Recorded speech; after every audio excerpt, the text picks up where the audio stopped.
Not a good singer, but I try her. I'm sure he's better than most of the Swedish people are. So. Yeah. You're definitely better than me. Alright. All right. But I'm in that regard, I'm willing to make a fool of myself. I can say that. Singing and a little bit of dancing. We and can stuff. do an Irish night here one day. We can do an Irish dance. Yeah, you can. I can tell you that now. Yeah. Bring in Tina Turner. Yeah. AKA Annalisa. Yeah. She was nice. When she started, I was like, what? Yeah. Where did that come from? Yeah. A little Filipina lady. She sings from the belly. Yeah. If you see her. Have you heard? No. Well, what's you said? Sorry. Tina Turner. Yo, Västervik. Tina Turner. Yeah. No, the Filipino Västervik version. Oh, Awesome. all right. I have Brilliant, a video of her. Yeah. She's Alright. like She's amazing. nuts. Okay.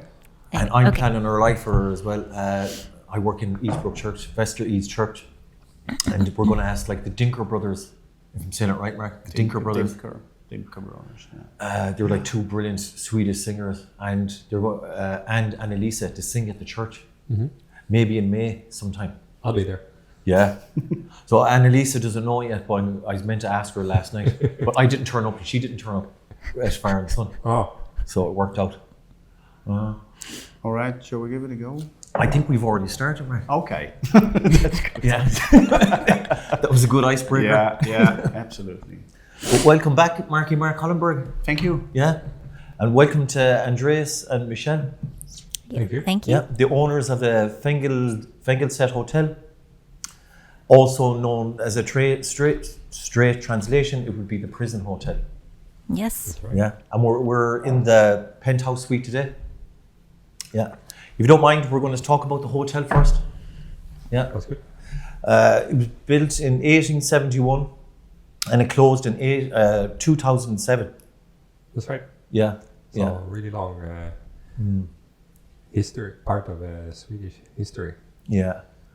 And which year did you take over? So we took over 2024. Okay. Well, that's recent. Yeah. Yeah. Yeah, and we backtrack a bit then. The architect was William Theodore Ankersvard, and he built it in a Philadelphia system. And that's where it's like solitary confinement. So that's why there's so many singular cells. That was first of its kind in Sweden. Yeah, yeah. I've noticed you have a lot of like old memorabilia around the place as well. Yeah. So, is there anything with the hotel? If you were here from the beginning, would you like to have designed it in a different way, or? I would say it wasn't designed to be a hotel, that's for sure. Lots of obstacles. So the bathrooms, of course, they are not all the same size. Some of the rooms actually, the bathroom is completely separate from the toilet, so you have to walk out, and then so there are several design elements, of course, that doesn't match to be a hotel. But we've made it through, and we do get, of course, some complaints for those certain rooms. Yeah. But the overall experience, I think, just the history of the hotel, and everybody can feel when they come in here that, okay, this is not a regular hotel. This is really a themed, it has a lot of history to it. So at the end of the day, they're pretty happy with the experience. Yeah. But to add in, we do have regular hotel rooms for guests to look for standard hotel comforts. Yes, absolutely. But they looked for the Fängelset Hotel, so they wanted to have a hotel like that, or are they then disappointed, or? I think we do get a lot of guests. They're looking for an affordable place to stay for the night, and I think the genuine sentiment is that people are always pleasantly surprised. Yeah, okay. That's We're right. a little bit more than just a four walls and boring breakfast. We spend a lot of energy and effort to make a really nice breakfast. The dining area is really cozy, and the atmosphere generally is perceived as very cozy when you step into the former prison. And then you have the occasional European guest who don't know what Fängelse is, so they step into the property and are a little bit surprised. And then you have the guests who maybe don't check properly their description or what room they booked or look through the pictures, because they just wanted an affordable room. and so they find it a bit small when compared to if they would have booked a traditional hotel room. Oh, right. But I think sharing the information and talking with them straight and telling them this is what you booked, but we can always show you the room, and if you would like to have a standard hotel room, I'm sure we can find a solution. Since we have more than half of our rooms are traditional hotel rooms that are regular sized, so to speak. Without scaring customers away, can we talk about the dark history Sure. of the hotel? There was a lot of darkness. It was common practice for people to be in solitary confinement for 2 to 3 years. And then when they did leave the cell eventually, they had to wear a mask. So they couldn't network with other prisoners. So it was like nothing in their own cell for 2 or 3 years. And then when they did come out, they had no contact as well. And then there was a lot of executions. When they stopped executing people in public, it was done here as well. There was mentally ill patients here as well. Over 3,000 treated here. So, yeah. And they worked there, and then when they did work, they had to work like 90 to 100 hours a week. Until 1912, it got changed to 70, which he probably worked 70 hours a week. So it's the same for you. Probably more. Yeah, I think it's So more. history did a full circle. Yeah, the owners never changed. Yeah. And it was supposed to be built in Vimmerby originally, but something happened. The land got sold, and then it got relocated here. Lucky us. Yeah, so it's strange because I live here, not from here, but I live here. And if you were in Vimmerby, we probably wouldn't have. So, yeah, no, it's crazy how it works out in the end. Is there anything about the hotel before you came here that's surprised you? I think we were very surprised or considering before we came here, because we hadn't set a foot here when we had the opportunity to step in.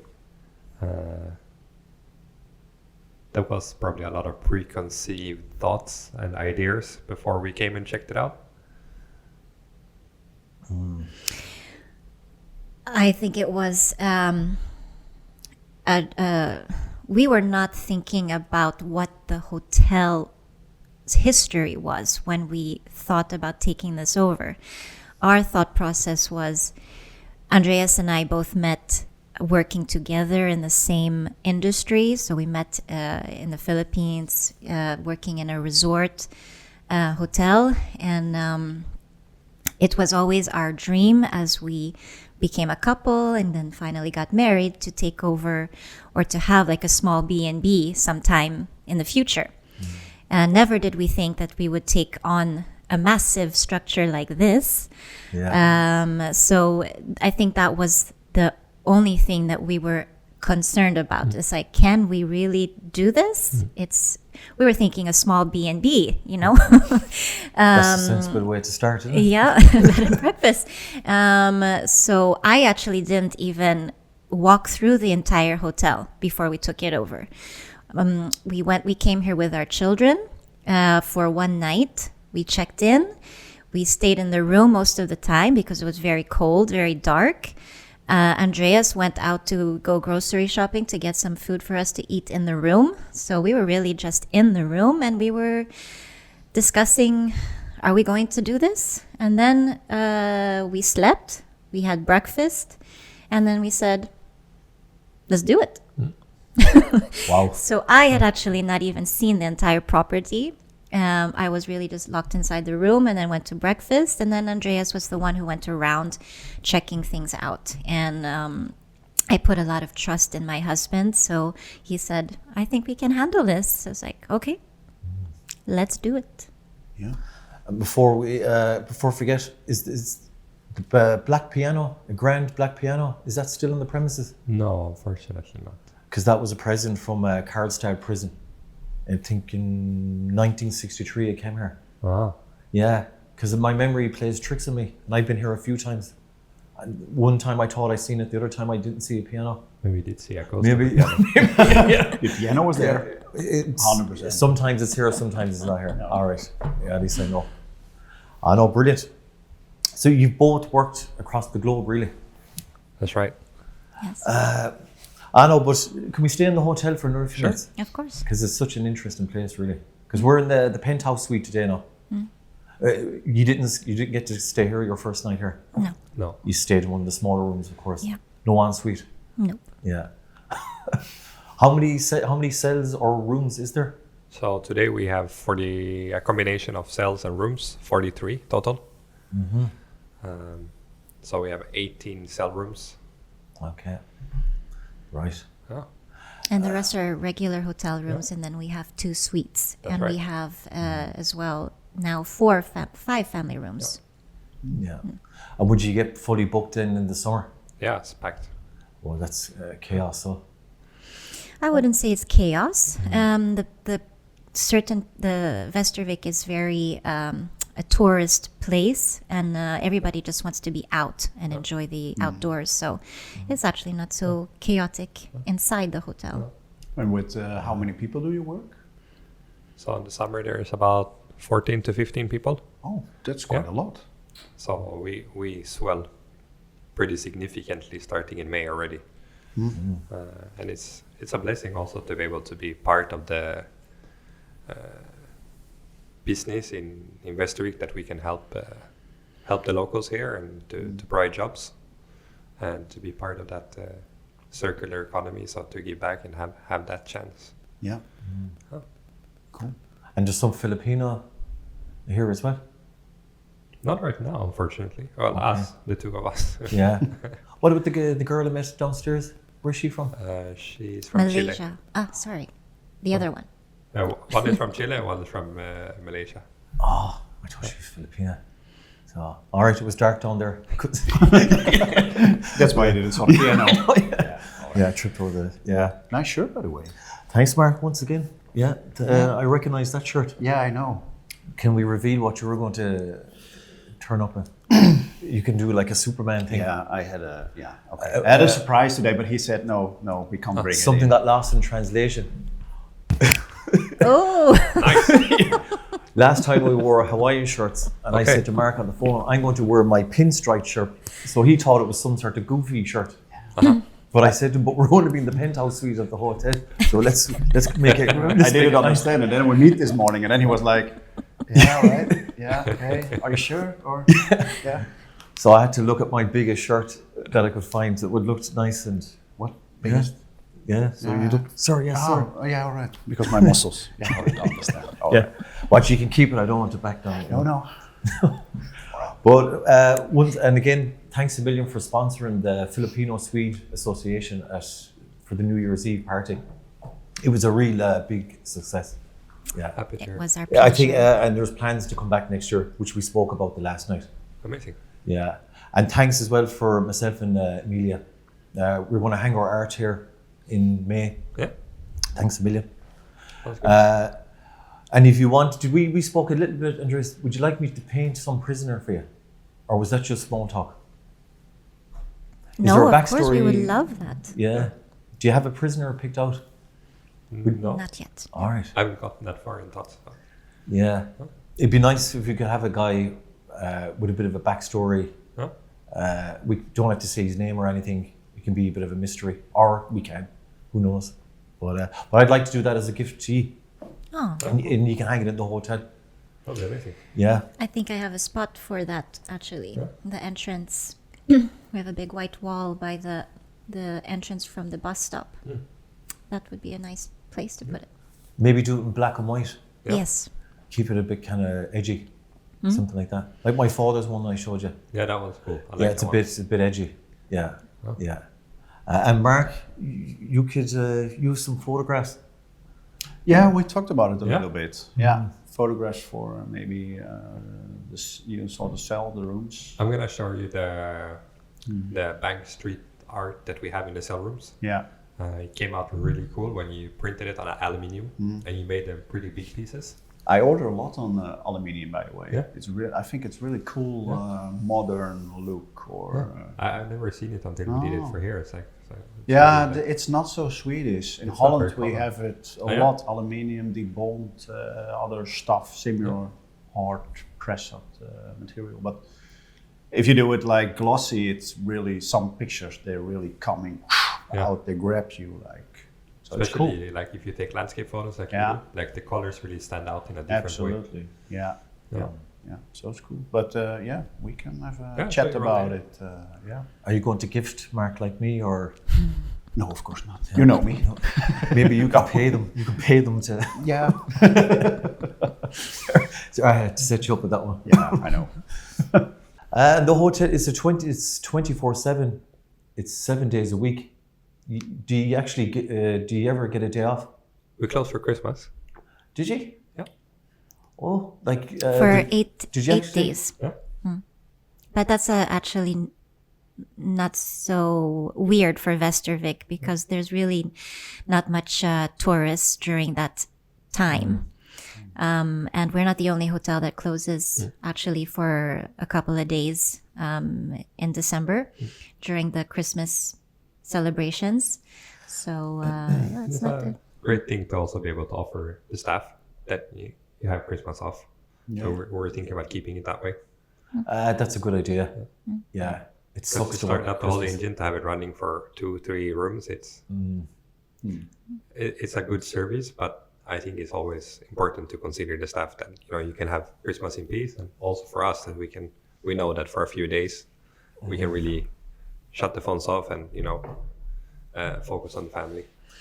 but I think we've also been very blessed with the staff that we have now. So it has taken about a year and a half into it, but we've been very blessed to have two or three people that we really trust. So we have been able to take 7 days off. That was October, I think. We took 7 days off and we left Sweden, and it was very nice. No phones, no work, and the hotel still remained. That's good. Did you took over the stuff, or was there coming new staff? So everybody who's working here now, they are people that we found over the last 12 to 18 months. All right. Yeah. Yes, so it is Total completely new staff. Total new group. Yeah. Yes. Yeah. And do you have any? Would you like to put any like your own stamp on the hotel? Are you going to like play around with the design of the hotel or change colors or? I think we did already. We have a business partner who is, I have to give credit to him, it's like he is really good at nailing in design. He's got the eye. So all the cell rooms, they were literally 4 white walls. And they weren't hotel standard. They almost felt like prison cells. Sounds cold. Yeah. And there wasn't any... They were functional, but that's about it. So we repainted all of the hotel rooms. All the cell rooms. We put in proper blackout hotel standard curtains. We put in shelving. We carpeted the floor. Change the lighting. New pillows, blankets, the works. It's basically a new room. Yeah. So that we've done. We put in the artwork, and it's like night and day. I'll show you the pictures later so you can compare, and it's really like Yeah, I can imagine. such a big difference. And yeah, I think that really made a huge difference. Then Michelle, all credit to her. She really made both the lobby is so welcoming and warm. You can really feel the difference. And then biggest kudos, which we still get today, is the breakfast. Since we are both from the hospitality industry and have a long history, and especially Michelle working in the kitchen, standardizing it, making it cozier, working on plating, but also on the quality of the food that we put out there. It has made a huge impact. Just yesterday we had a guest that chose our hotel because we have, as per her, exceptional rating on the online booking channels, and that's what kind of drew her here. So, But we can't assume it. We have to test it. well, I invite you. Find out. both of you to come tomorrow. You bring your families and you have breakfast. All right. Yeah. What day is tomorrow? Sunday. I is it? was only joking. but- And I wasn't. Oh, okay. Yeah. Oh, thank you very much. So All consider right. this an invitation, and I'll see you for breakfast tomorrow. Yeah, all right. Yeah, bring cool. your families. That's what I like We about can, Andreas. His generosity is genuine. It Yes, just, it just is. pops out. He can't help himself. Yeah. You're always like that, Andreas. I can see that. I think, it's from the heart. So, and I should have thought about it earlier. So when you bring it up, we do it now. Otherwise, I'm gonna forget about it. All right. And when you come tomorrow, I'm gonna be like, "Oh, you're here. Great, welcome." You can watch I would this have back. forgotten. So, but it is an invitation. I'm serious, sincere. right, Please, cool. and if you can come tomorrow, make it It next sounds weekend. cool, and we can maybe put it into the podcast, maybe film it a we little can, bit. Or, yeah, I we don't can do know. something. Yeah. See, Cool. generosity, it works out. It's Yeah. a two-way street, right? Yeah. All We right. always like to keep kind of adding extras and Yeah. So that'll be good. No, so genuinely, please feel free to come back No, thank tomorrow you, and bring your families and thank you very much, make it Andreas. a thing. Yeah. Really cool. What time, Mark? I don't know. I live around the corner. Yeah, I live in Loftahammer. So, 9. yeah, maybe something like that. 9, 9:30 maybe. Welcome. 9:30. Yeah, 9:30. Yeah. Yeah. All right. We're on the breakfast until 10. Okay, 9. we have to make a rush. No, but we can 9. always extend it for. I had to. I have to say something, right? He's Rules negotiating. are rules. Okay, you know this thing. For our special guests, we can make exceptions. Do you Oh, go, but Mark? we make it work. Yeah, absolutely. Oh, you're more than welcome. Yeah. Love to see you. Thanks a lot. Before we move on, though, can we talk worst day, best day? We all love a little kind of the worst day when things just everything went ass upside down. I think we have the same one, right? When we had the laundry the whole night. Right. Or you can say if there's more than one, you can say more than one. Yeah, but I think that one tops it. It's easy to remember the bad days. I ask as well, you can throw in your best day. That was probably the first day you opened. But first, the good day first and then get into the bad one. I You can think tune it for a minute.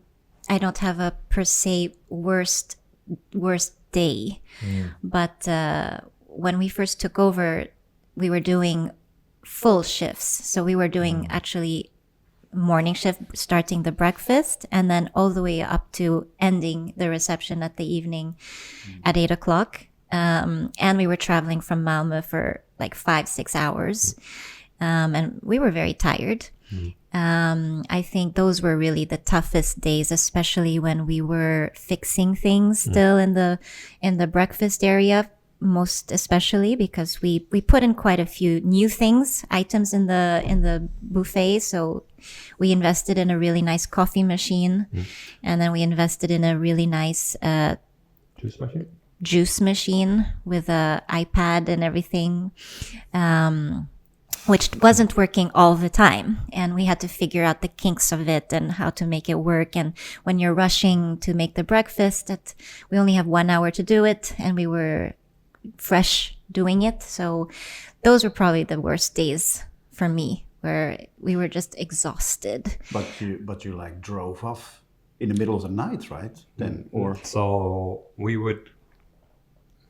as I mentioned, we had a business partner. So in the beginning, we didn't live in Västervik, and my business partner doesn't live in Västervik either. So what we would do, we'd alternate. So we do 3 or 4 days. So we did these 14-hour shifts or whatever it ends up being. So we do that 3-4 days, and then we would go home. So a 5-6 hour journey up, work 3 full days or 4 full days, and then back home to be with our respective families. And that was the startup period until we decided, it's like, okay, we're gonna move up or to Västervik, or that was the initial plan, but we had kids in school and kind of had to round it off. So that was a tough period. I still think the laundry day was worse. Maybe it's because it's more recent.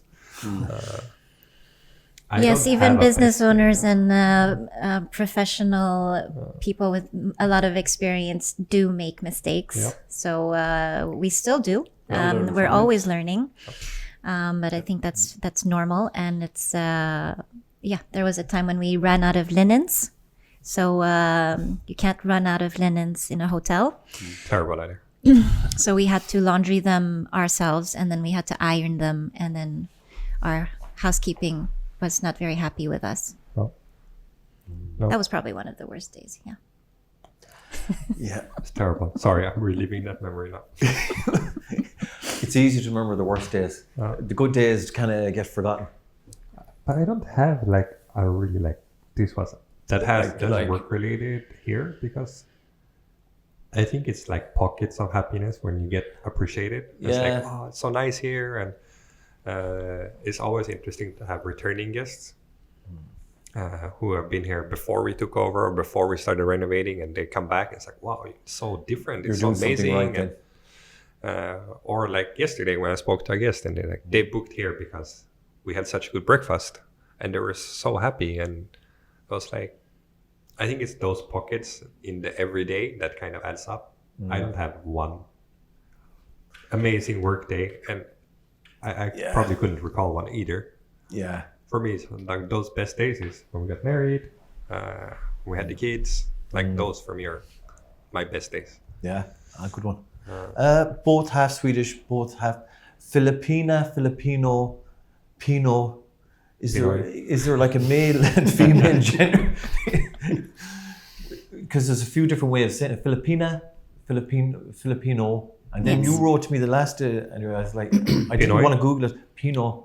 Yeah. Is that like if you're saying male, female, or I think that's a slang. it's a slang? We want to put you guys in a box here, Yeah. somewhere. We don't Okay, fit in those one, are too big. And I didn't want to Google it. I didn't want to be Mr. Know-it-all. I wanted to ask Okay. you. So you use that, and there's like a middle word that you can use for male, female, I think Pino. Filipino kind of works, right?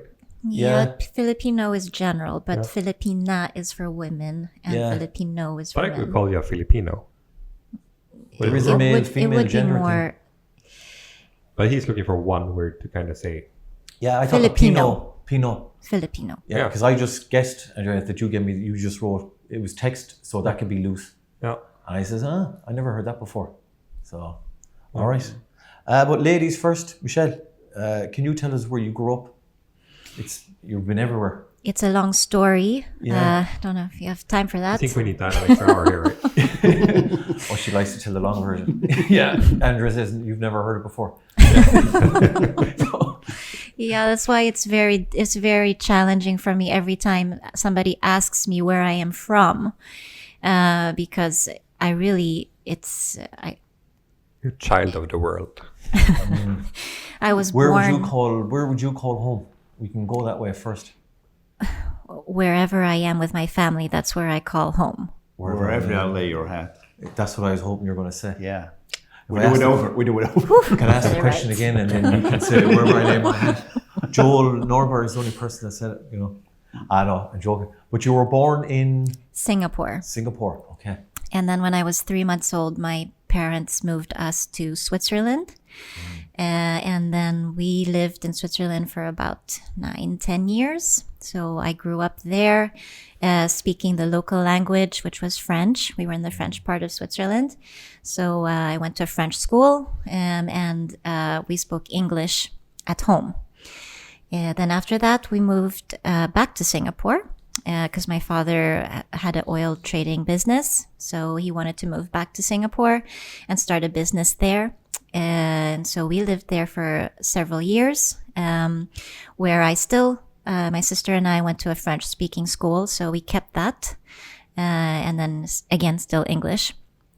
Then we decided to move to the Philippines because my father thought that we should have our Filipino roots for a little bit. So we moved there and stayed there for several years, still in a French school, French international school. And then we moved back to Singapore again. And then that was just maybe for a year. And then we moved back to the Philippines again. But this time we moved to an English international school. So that I think I was about 16 years old. Then after that, I decided to go into the hospitality industry and went to a school called Les Roches in Switzerland. So I was there for about a year, and then I decided I wanted to go to Australia. So I studied there, hospitality, for 3 years. And then I worked in Singapore, and then I went to the Philippines, and that's where my career took off in the hospitality industry. And I moved to quite a few different 5-star hotels. Some 3 stars, some 4-star, but I moved around, and I've always liked the challenge of new experiences. Yes, and then I decided when I met Andreas and had my 2 children that I wanted to stay away from the hospitality industry. At least I'm gonna working pull you back for now. people. I'm going to pull you back, Michelle. Oh, pull me back. Yeah, Yeah, sorry. I'm going to pull you back a bit. Yeah. Going off. Yeah. Poor, I don't want to go too far with you. Okay, Can sorry. we pull it back to, did you have a place with all the zip zapping around when you were a kid? Did you ever just feel like, I feel grounded here? Did you have any of that? I've never felt grounded, no. So, because I suffer from itchy feet as well. Yeah. And it's the longest I've lived since 1999 is actually Västervik for 7 years. Wow.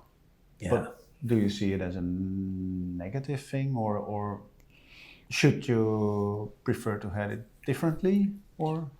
I can't say that if you had asked me several years ago, maybe yes, I would have thought about it in a negative way.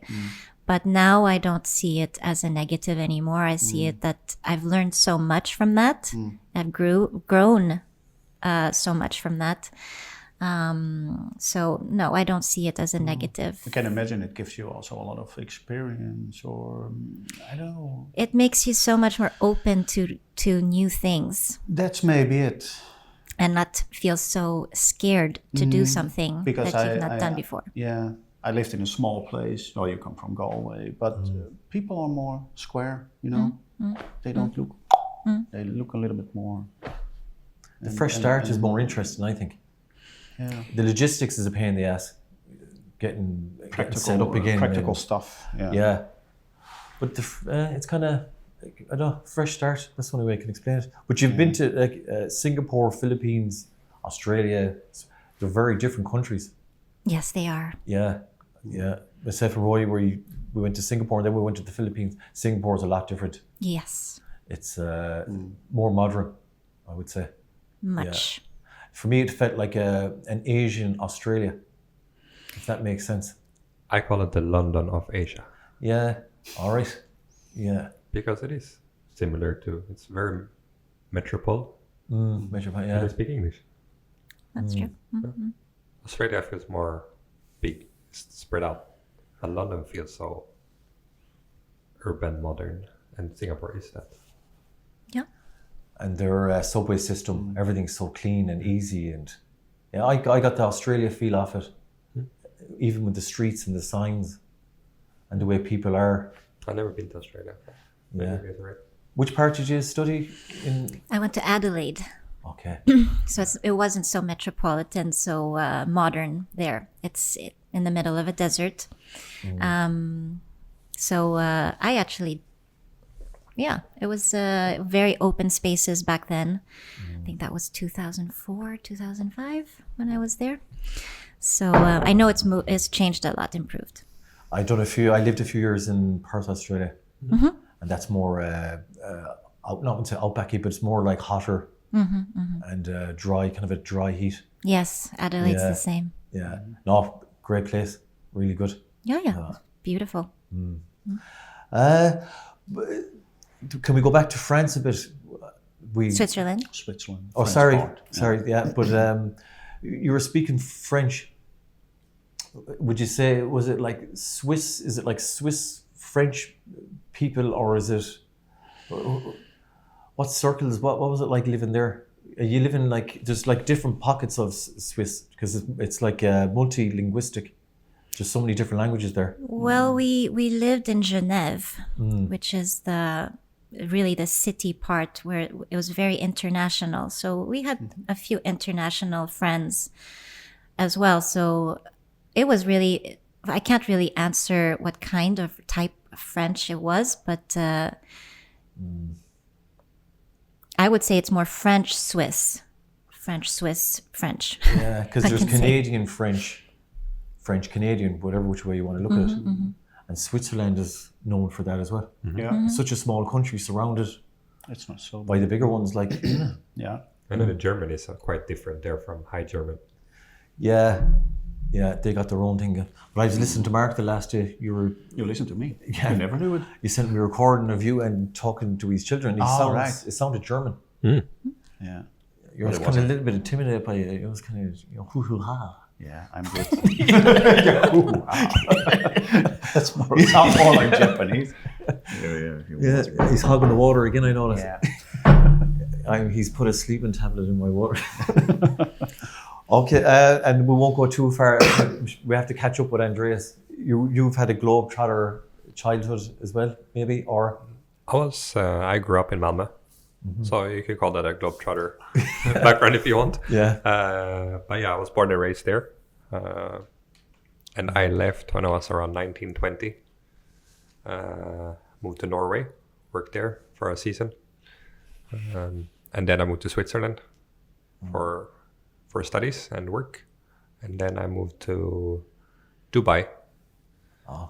Lived there for almost 2 years, and then a short stint in Thailand, and then I moved to the Philippines where I met my wife. But Malmo's a lot different now, Andreas. Yeah. Yeah, it's changed fast. So, but before all that, you were trained to be a chef in Malmo. So I started out in kitchens when I was like 10, 11, with my stepfather, who was a cook. And yeah, just peeling potatoes, chopping onions and mushrooms and stuff. And it was also during the time when Gordon Ramsay and Jamie Oliver were on TV, and I wanted to be a Michelin star chef. And so that's kind of what I was going for. That didn't happen, obviously. And then I studied culinary in secondary high school. Yeah. But you done a diploma as well. Is it international marketing and sales? That's right. Yeah. Okay. And you done that at the same time as the culinary school? No. So first I studied culinary, and I felt that being in the kitchen wasn't my strength. Maybe it was a bit boring to just be behind the scenes. I kind of liked always front of house, being part of the service. And so I wanted to do something different, I thought. So I studied international marketing and sales, took a diploma in that. And on my internship there, I realized that that's not what I wanted to do either. Oh dear. And I found this love for service. I wanted to combine the front of house with the culinary and marketing sales aspect. So I decided to study international business with a major in hospitality management, which I studied in Switzerland. So it kind of combined the two very well. Did you fall out of love with the cooking, or was it just the atmosphere? I always liked the heat and passion and rush and stress of the kitchen, but it's the long hours before service that can get quite tedious. Working on the mise en place and preparing and cleaning, and those hours are pretty long and boring. I really, like I mentioned with the guest who we spoke about breakfast, who really appreciated our breakfast. You kind of miss that being in the kitchen always. You don't see the appreciation and the joy that the guests get when you're in service, so to speak. It's a bit of an artistic thing anyway, food. It is, yeah. Isn't it? It's Creative. It's a certain type. It's like going in a football game, It's for the 90 minutes, you really push yourself, and you're a team and you work together to finish off strong.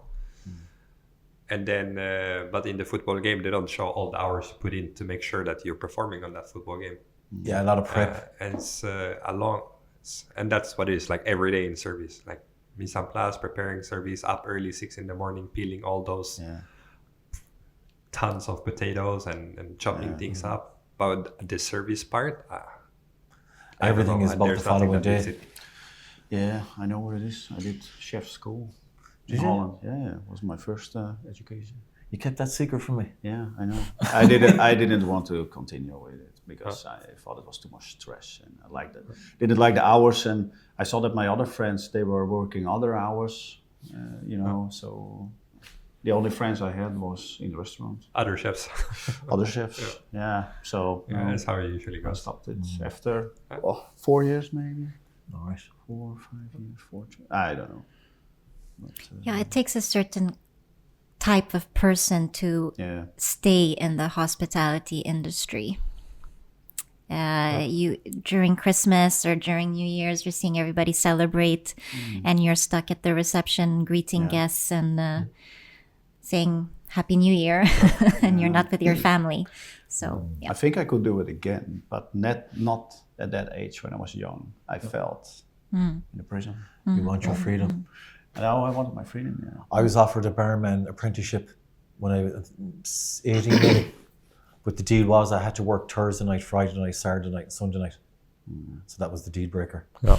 I just want to be with your friends at that age. yeah, so that's true. Yeah? Yeah. Would that have created a drinking problem or would it... or could it, who knows, it could have stopped it or... Yeah, I'm not your psychologist, but We can have a Maybe. one-on-one. We'll have a one-on-one we later. have a one-on-one. Yeah. But the Suzy hospitality, that kind of brought you together. Did you work for the same company? Or how did you, I can ask it this way, how did you meet? We met working at the same resort in the Philippines. Okay. So we were both working in a province called Albay, Okay. or Bicol, the province is, and the city is Albay, where I was in charge of the food and beverage side, and Michelle came in charge of reception and events. And Yeah. yeah, here we are today. Yeah. I can see as well that you come from hard-working families. I see you here anytime you walk into the hotel, you're always flying around the place, busy. So, I wouldn't say that actually. My mother Okay. was a stay-at-home mom, so she was always at home, and she was cooking and making sure the house was clean. My father was a entrepreneur, so he had his own oil trading business. Ever since he was, I think he left Sweden when he was in his 20s, and went into the oil trading business. So he was actually not always home. He was moving, flying to different countries all the time. So I actually feel like I grew up with a single mom actually most of my life. she So would tell you that she's worked hard. oh yes, for sure. I know. As I'm She's a gonna mom pull you now. on- I She's know. going to pull you on what you said there now. Yeah, absolutely. You be careful what you say now, Andreas. And Andreas, you were. I think I actually grew up with hospitality in my bone marrow or backbone. My father ran a small hotel in Malmö. There you go, yeah. And before that, he was a bar manager. And my mother as well worked in hospitality industry, in bars and being a waitress. And so it's kind of in the blood. People skills is a skill, really. Yeah, to be able to And deal with people. My stepfather was a cook or a chef. So yeah, I kind of grew up in the middle of it. Yeah. So you clicked when you met, but one thing leads to another. And did you start the gift concierge? Can we speak about that, Andreas? Is that like a partner thing or? This was when I had my 2 children, and it was COVID. And Andreas was working for IKEA. And I was jobless. So I wanted to do something with my life and not just be a stay-at-home mom. So we were thinking about something that Philippines has never seen before or tried before. And that was gravlax, which my grandmother recipe had been passed on for generations. So I said, why not we go for gravlax? And which is, if you don't know what gravlax is, it's cured salmon. So it's been it's cooked in salt. Gravlax. Yeah. Gravlax. Okay. Gravlax. So cured in Gravlax. salt. Oh, salmon. Salt and Salmon. sugar. Yeah. Yeah. Oh, gravlax. Gravlax. Yeah. Gravlax. Oh, we know it. Yeah, we know. You've been living how long in Sweden? Only 13 years. I had to think for a while in English, but gravlax. We've got 23 years. Yeah, Yeah. we eat it daily. But sorry. No. The pink stuff used for midsummer. Midsummer and every With the dill and celebration. everything. Yeah. Special celebration. Okay. The penny dropped. We're like, yeah, all right. Yeah. So okay. we went all crazy there. So during COVID, we were actually fortunate because all of the companies, Nobody could go anywhere. nobody could go anywhere. Nobody was allowed to even leave their house. And a lot of the suppliers were having problems with their stocks. So they were actually selling their fish for quite affordable prices for the individuals to buy. So we were getting deliveries from these massive trucks in our apartment complex, and we were getting these huge whole salmon fish that we sliced up ourselves. Well, actually, Andreas did most of the carving, and then we were curing these salmons in our home, and putting it in our fridge instead of our food to eat, with taking up most of the space. So we started really like a mom and pop shop, and then I had posted one of my platters on Facebook, and a very well-known bank called HSBC saw the post, and they wanted to buy. I think they bought like 200 boxes of those. Great so start. I'll send you a photo. Yeah.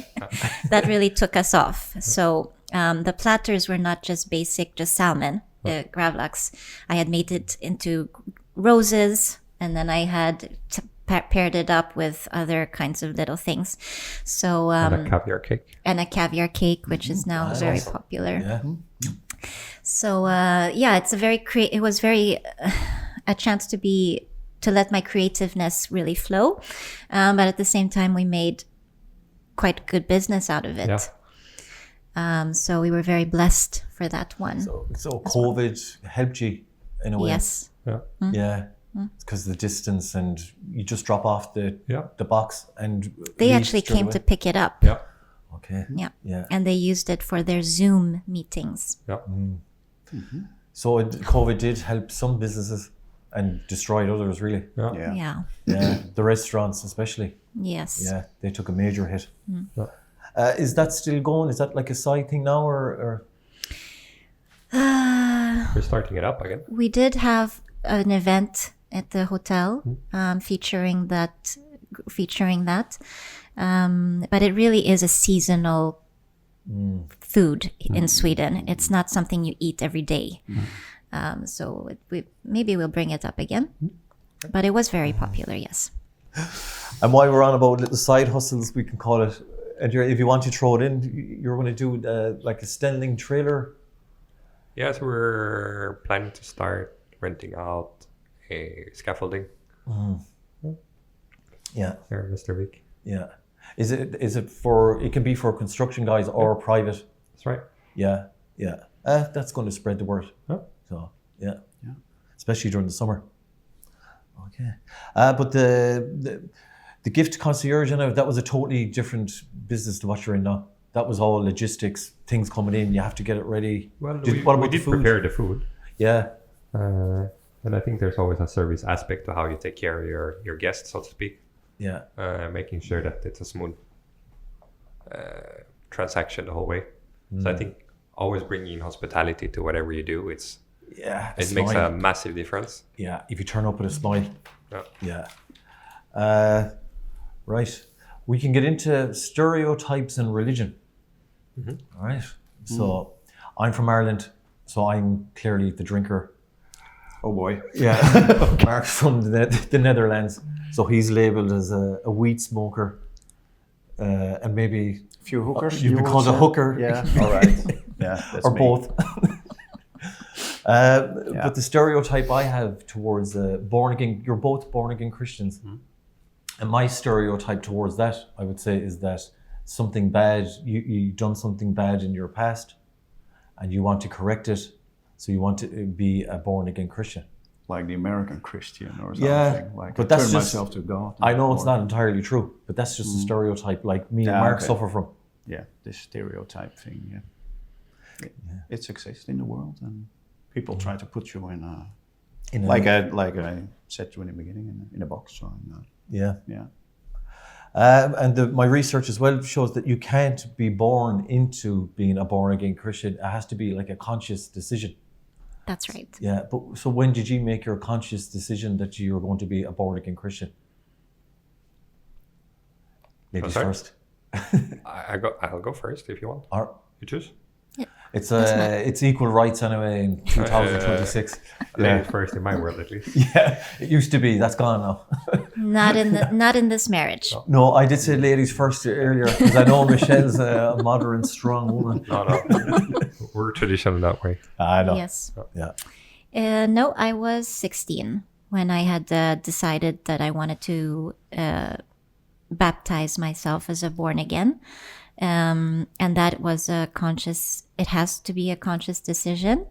And it's not about that you did bad things in the past and that you want to be born fresh. It's actually not about that. It's declaring to the public that you are saying that you believe in Jesus and God and the Bible. So that's a declaration. That's actually all you're doing is declaring and making a statement to the public that you are a born again or that you believe in Jesus. That's what it is about. Yeah, because it's like forgiveness of sins, and it's essential for entering the kingdom of God. If we want to get it, You into don't it. need to be born again to enter the kingdom of God. You just have to believe Yeah. in God to be able to enter the kingdom. Yes. Yeah, because there's an interesting character. If I'm going to butcher his name, Nicodemus. He's a big part of your. If I can say it like this, the Gospel of John. In that part, then there's a character Nicodemus, and he spoke to Jesus, and they had a conversation. And it feels like a lot of the beliefs from the born again Christians is connected that way. Do you agree with that, or? I want to be corrective because we are born again in the sense that we were baptized as adults. But if I could non-label us as non-denomination Christians, actually, Yes. because we don't strictly follow any church. We were part in Malmö when we moved here. We were part of a Pentecostal church called C3, which is the Christian City Church from Australia. And we don't have any particular practices that would like lock us in as we're exactly this. Yeah, it's so broad. Yeah. If you keep researching, Yeah. So I say, if you believe in Jesus Christ as your Lord and Savior, you're good. yeah, And if you actually try to live after those values, but then we are human, so we keep on failing forever and ever, unfortunately. But you know, And like now we are part of Pingstkyrkan. yeah. Sorry, Michelle. Pingstkyrkan. Well, Pingstkyrkan Oh, okay, is yeah, Pentecostal, but in Swedish. So, Yeah. but they have different views on things, but they are technically both Pentecostal.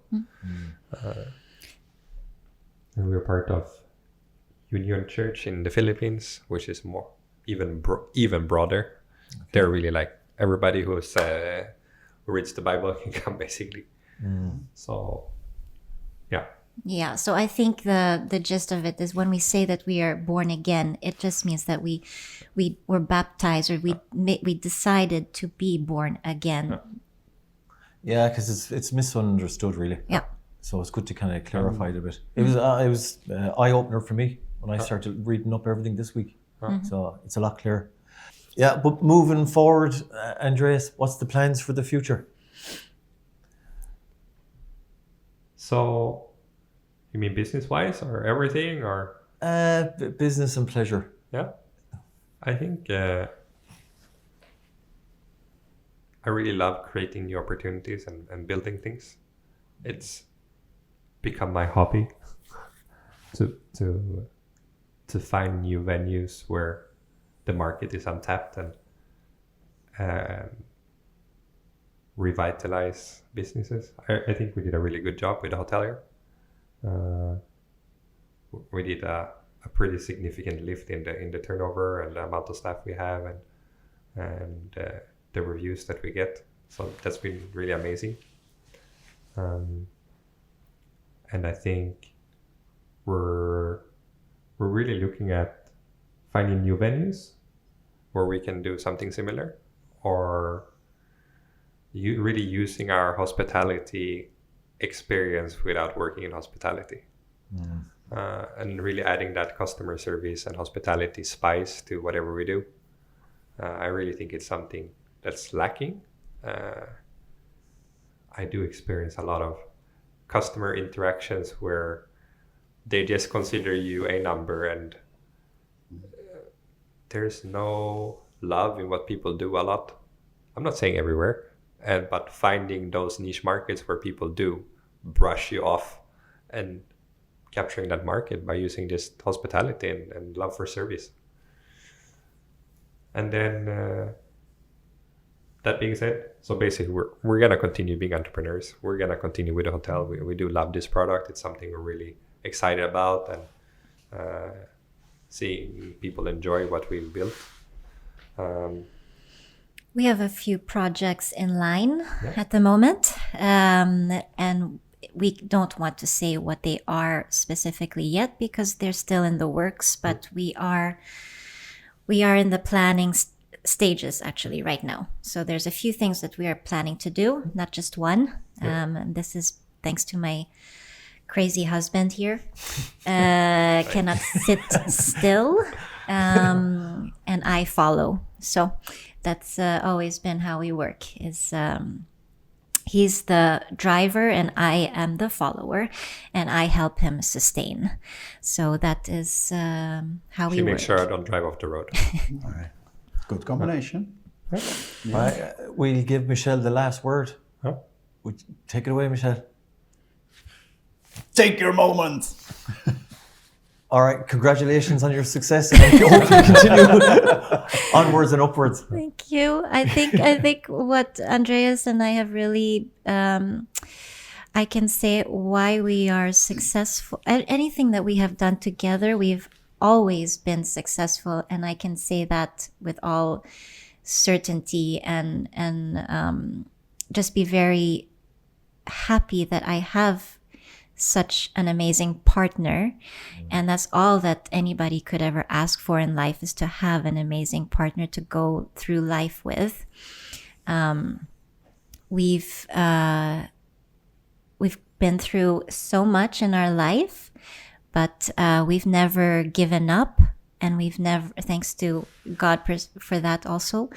But we've been also blessed a lot, and we've always used those blessings. We've always had the mindset to always give back. And whatever we do it with a lot of care.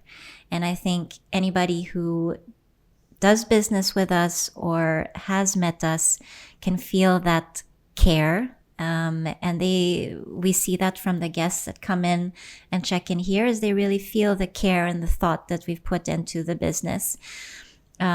We've never done anything where it's like strictly for money. It's always been something as, how can we give back?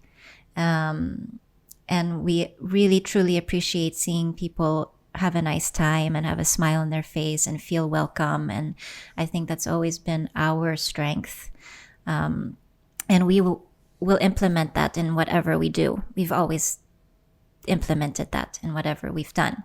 So, yeah, so I think kudos to us, and we're excited for whatever else we will be doing together. I don't think so many people or couples can say that, you know, in the morning I see my husband, during the day, the whole day I see my husband, in the nighttime I see my husband. So we're literally together all the time, 24/7. I think you're meant to be. And we work really well together. And we were even discussing before, would you want to do something where you have to fly off to another country and then you don't see us, and I do something else and I have my own thing? And we were like, Andreas needed to go somewhere for a meeting for just a few hours. And I was like, I miss my husband. Where is he? you know, I feel alone already, and it's only been 3 hours. Wow. Yeah, it's a bit scary actually. When you think about it, because if something happens to one of us, I'm not sure how we will manage here. But that's how much we love each other, and that's how much we've grown so in sync with each other, and I think it's very powerful. On that note, all we need is love. Yes.